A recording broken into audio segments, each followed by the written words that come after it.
Good evening, everyone. I'm Maury Oken, and I'm the president of Detroit Chamber Winds and Strings, and it's my pleasure to welcome you here to Nightnotes. It would be a lovely night to be at Hagopian, but I have to tell you, my den here is not a bad substitute, and I hope you're comfortable in your living room, and I can guarantee you that there's some wonderful music coming to you quite shortly. I want to begin by saying that, we've made it through 10 months now of pandemic, and there's a couple of things that have really both surprised and encouraged me. One is that our musicians continue to make great music and work hard in the community. We have a terrific performance tonight featuring the amazing principal oboist of the DSO, Alex Kinmonth, and a couple of his colleagues.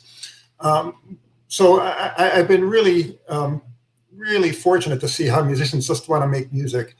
And at the same time, we've been incredibly fortunate that we have so many supporters who've helped make that music happen. I want to start by thanking some of those. These virtual Nightnotes concerts are sponsored by 3 of our board members, by Jane Conway, by Lynn Myers, and by Mary Brevard, who sponsored the series of Nightnotes, I should be clear.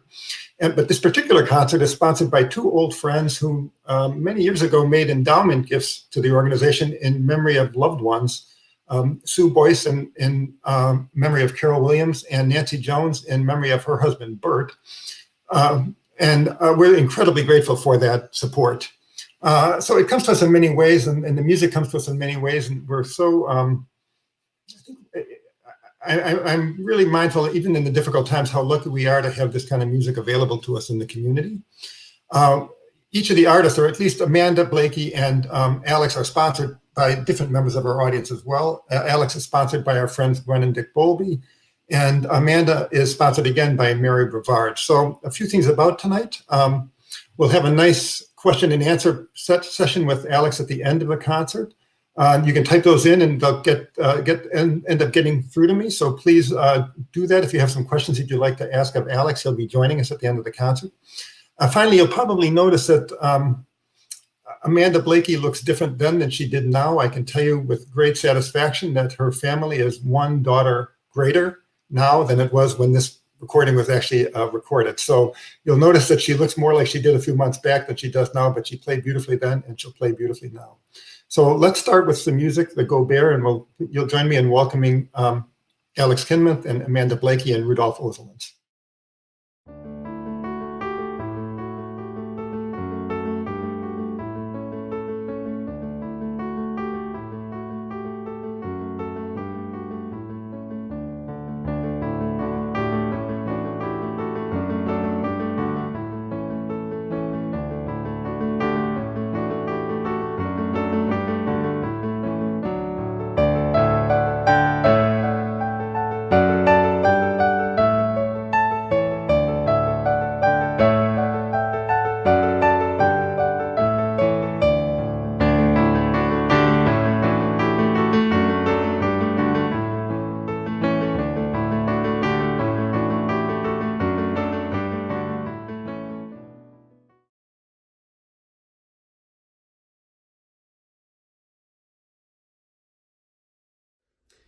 Hi everyone, and welcome to the Detroit Chamber Winds and Strings Digital Nightnotes concert series. My name is Alex Kinmonth, and I play principal oboe with the Detroit Symphony Orchestra. I've been playing with the orchestra and living in Detroit for about 5.5 years now, and before that I was finishing up my studies at Juilliard in New York City. This last year has definitely been a bit different than all the other ones, but I'm really excited that I can still perform for all of you, even if it's virtually. So thank you all for being here tonight. Your continued support means a lot, and I hope you enjoy the performance we have for you tonight. I'm joined on this program by Rudolf Ozolins on piano, and for the first piece we have a special guest, Amanda Blaikie on flute. This was the first time I and probably all of us had played music in person with anyone for months, so we were all really excited to do this program, and I hope you enjoy it as much as we did. So here's the first piece, Tarentelle for flute, oboe, and piano by Philip Gaubert.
The next piece on the program is the Poulenc Sonata for oboe and piano.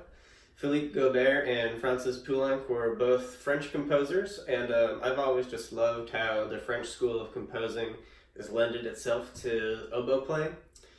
In this piece, Poulenc manages to get such a diverse range of colors and moods from the oboe, from smooth, long phrases to dancing staccatos. After that, we move on to another sonata, this time by Telemann, who was a German Baroque composer. The structure of his works is less romantic than Francis Poulenc, but they both share this vocal quality in the oboe writing that I think is a really good comparison, and they complement each other very well.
Next, we have the Malcolm Arnold Sonatina.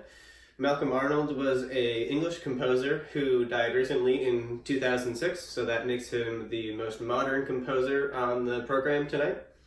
The outer movements are playful and joyous, and they remind me of big pastoral fields, and that's a big contrast to the second movement, which is kind of dark and eerie and introspective.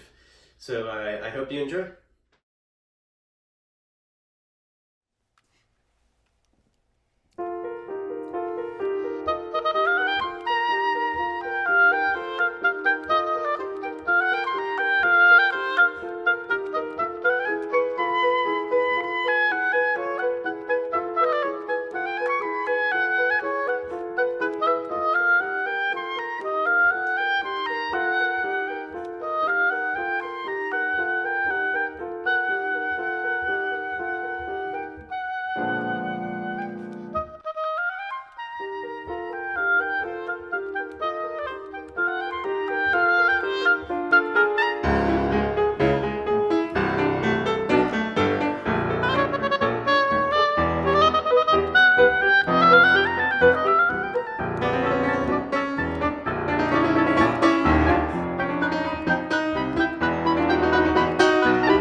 Well, thank you all so much for being here for tonight's program. I hope you all enjoyed listening to it as much as I enjoyed performing it. To finish out the concert, we've got one more quick fun piece by Madeline Dring called Italian Dance. So I hope you enjoyed the program, and I hope that we'll be able to play for you in person soon.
Wow. Alex, that was just incredibly great. I want to say thanks for putting together such a wonderful program and for playing it so beautifully. Wow, it was like one great piece after another. Thanks. It was my pleasure. Yeah, I really had fun putting that program together. It's some of my favorite couple pieces of all time. So yeah, it was really fun. Yeah, there was one movement after another that I just loved. So thanks so much. We're going to need people to write in questions, but I'm going to ask you a few things myself in the meantime here, if that's okay with you. Sure. I don't want to really start with a pandemic question, but it's more of an oboe question because I know you're playing less regularly now than you would have in your normal life, and I'm wondering how how the oboe playing is sort of surviving the pandemic and what you're sort of doing and how difficult is it? It's definitely difficult in ways. I mean, the reason pretty much most musicians play music is so that we can share it with an audience, and having that person to person interaction is definitely a little limiting, and it's a little bit hard to find motivation sometimes. So I've been trying to find that motivation in other ways. Like, for example, right now actually, I'm at a friend's apartment. We sort of converted it into a recording studio, and Wow. he plays second oboe in the National Symphony. And so a couple of other oboist friends of ours are basically recording some tracks, and so I've been doing that kind of stuff, recording at my own house, some solo works. Yeah, it's been really fun learning about all this technology, microphones and sound editing software, and all that like movie editing software. I've gotten good at that because sometimes we have to sort of play multiple parts and paste ourselves into recordings here and there. So it's opened a lot of doors actually for musical creativity that I sort of dabbled in high school, just sort of playing around. But it's been really fun actually. Yeah, I think it'll be interesting to see how the technology changes the field as we go forward, because lots of young imaginations like yours are sort of going unfettered for the moment. It should be a great thing when we finally get back to whatever normal sort of feels like. Um, Yeah. Go ahead. Oh, I was just gonna say I agree, and with teaching also, and so many of my students are asking for Zoom lessons and read lessons over the internet, which is something that was available when I was in high school, but I didn't even really think to ask about it because nobody was doing it. But now everybody's doing it, so yeah, you can kind of have an international base of students at this point. It's pretty cool. Wow. Yeah, that's a really interesting piece of it, isn't it? So I know people want to know this question, and excuse me for asking it because I know you've probably been asked it a million times, but it's not many people who are 21 when they get a job in a major orchestra right out of college. And so I'm wondering what that was like for you, how it differed from what you expected, and was it especially challenging, and those kind of questions.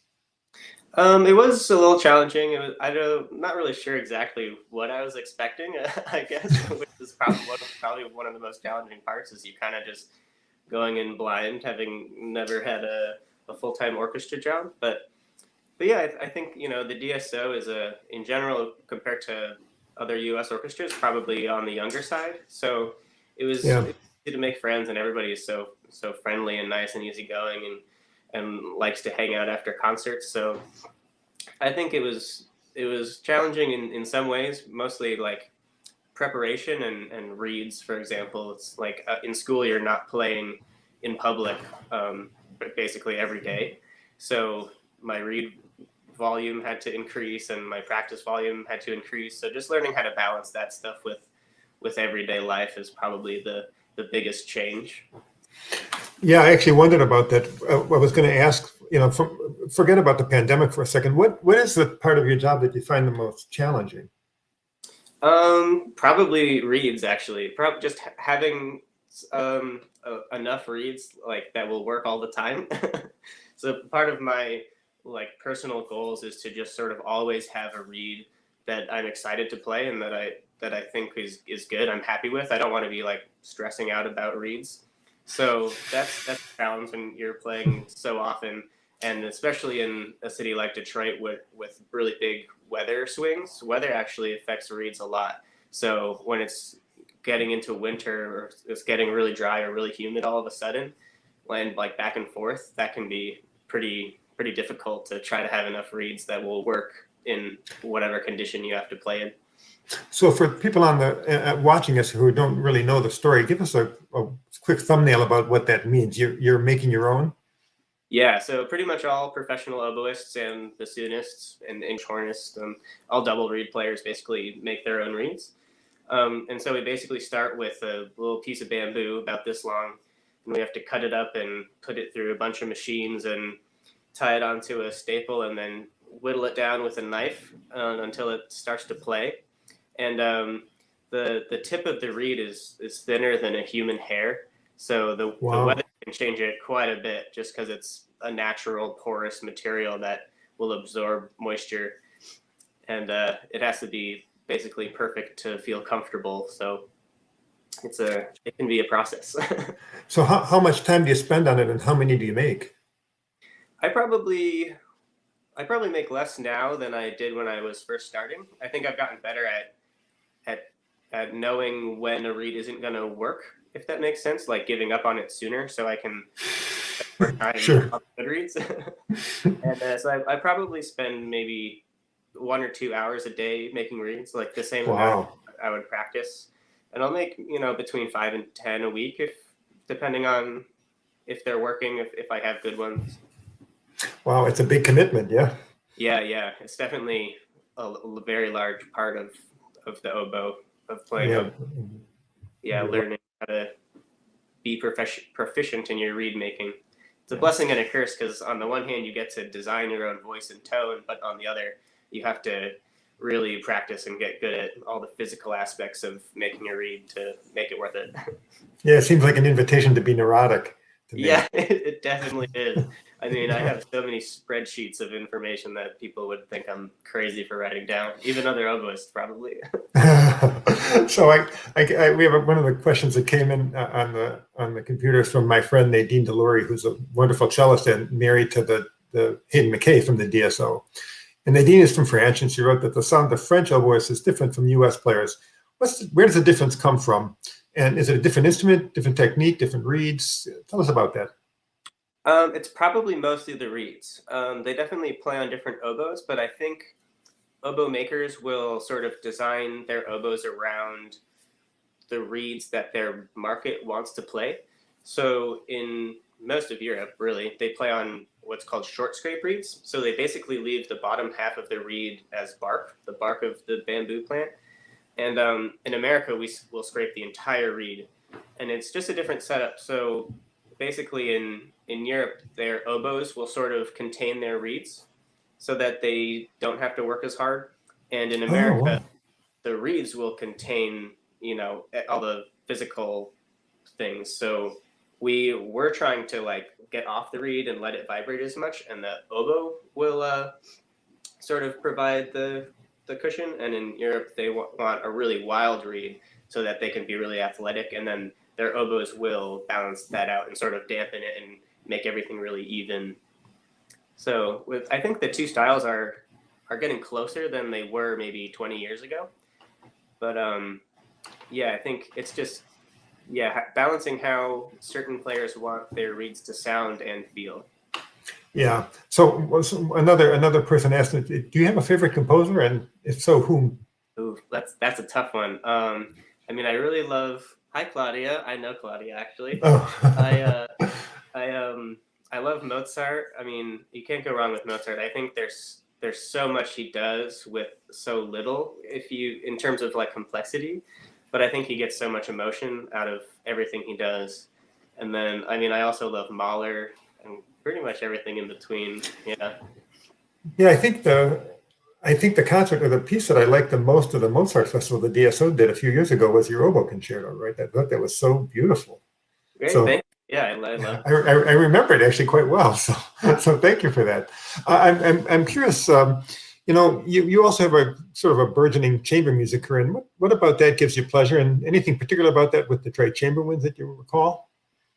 I just really love the small ensemble music and how personal it is. I think it's, when you're in an orchestra, you're a very small part of it. I mean, I'm principal oboe, so I'm less. I don't know. You're not a small part.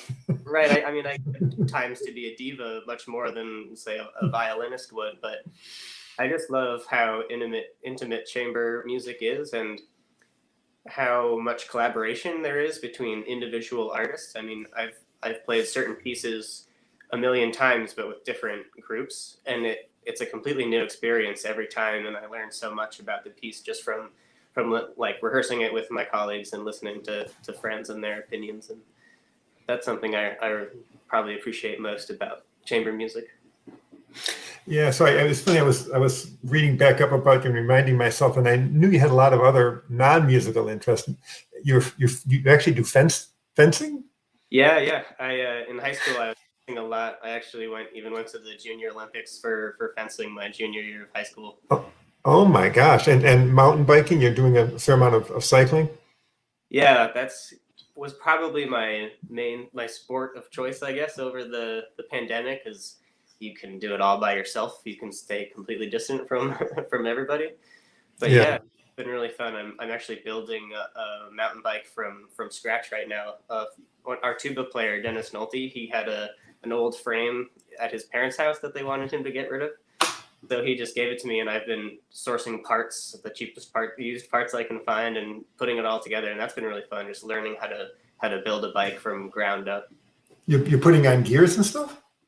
Yep. It's got gears, disc brakes, Oh wow! Fork, all the works. Yeah, it's Wow. Really, Yeah, that's really impressive. And I know you also at one point in your life you were a pretty serious like author, writer type person, right? Tell us about that a bit. Yeah, I wrote a lot in high school and college. I was mainly writing sort of fiction stuff. I haven't really written much since then. If I did get back into it, it would probably be more along the lines of things that would apply to oboe. I feel like that's probably the subject where I'm just most motivated to sort of write down my thoughts, even just mostly for myself, kind of looking back. If I sort of have questions in the future, I can look back and maybe I had the answer at one point. Yeah, that's right. It gets more elusive as you get older. I actually wondered whether you were journaling as part of a way to get through these times.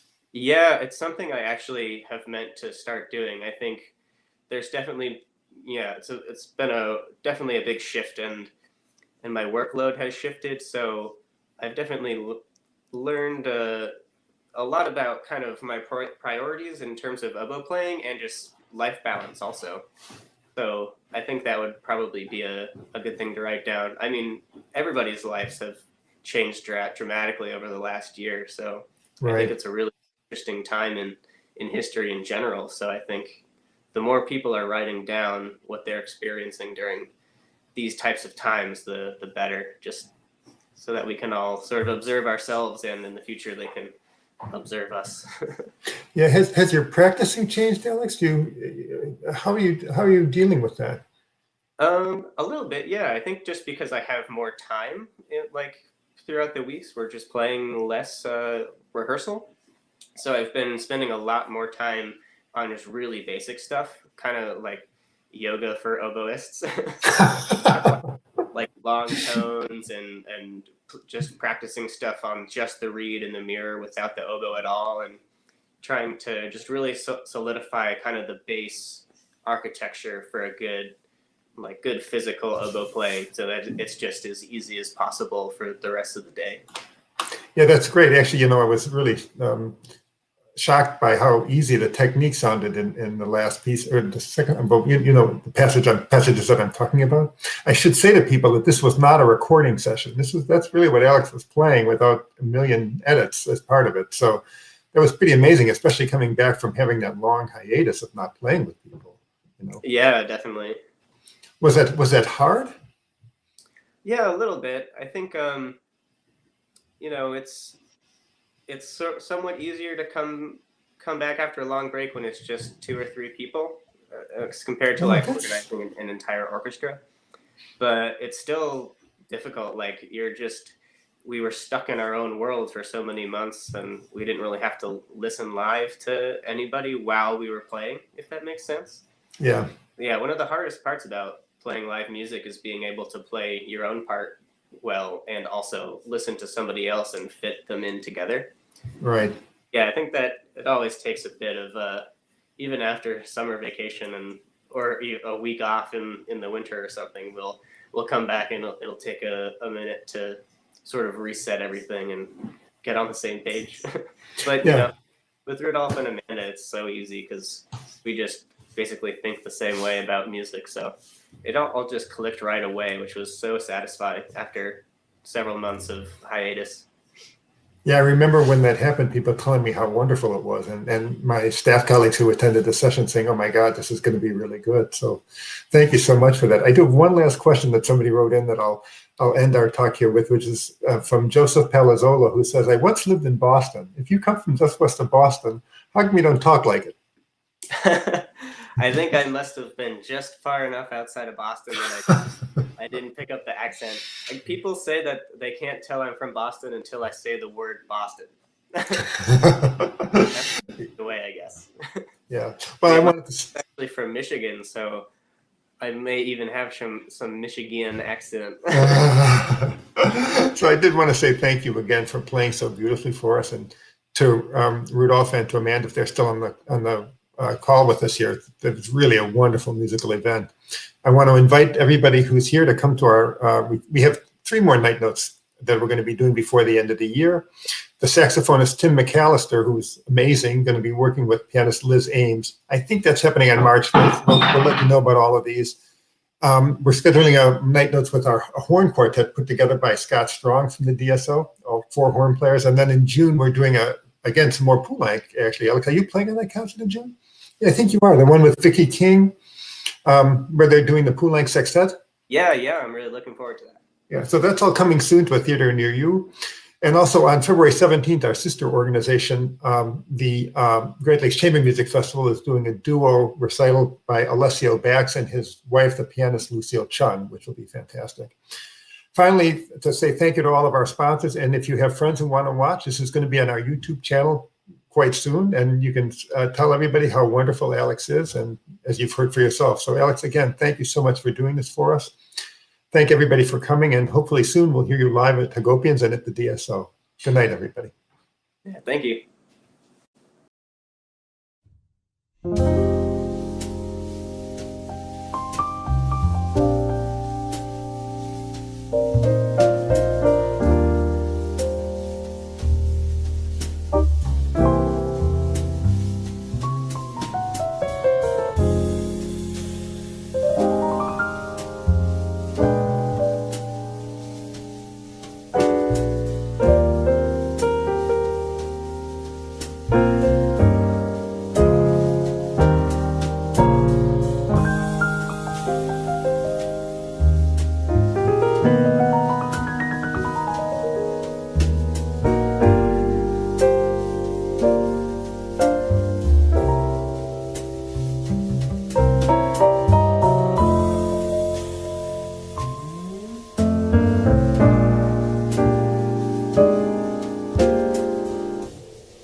Mm-hmm.